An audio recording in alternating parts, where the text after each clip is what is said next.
శ్రీకంఠం సర్కిల్లో milk vendors అన్ని inspect చేయడం జరిగింది.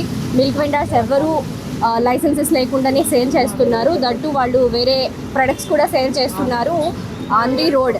మనకి ఇలాంటి లైసెన్స్ లేకుండా చేయడం చట్టరీత్యా నేరము. వాళ్ళందరికీ తనిఖీ చేసి కఠినమైన చర్యలు తీసుకుంటామని హెచ్చరించడం జరిగింది. దట్టు నోటీసులు కూడా సర్చ్ చేయడం జరిగిందండి. వీళ్ళకి 7 రోజులు టైం ఇస్తాము. ఆ 7 రోజుల్లోపు వీళ్ళు లైసెన్స్ తీసుకోనట్టయితే మనం దాని మీద కేసు ఫైల్ చేయడం జరుగుతుందండి.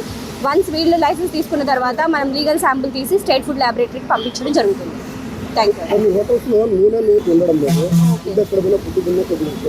రెగ్యులర్ మా తనిఖీలో కూడా నేను చెక్ చేయడం జరుగుతుందండి.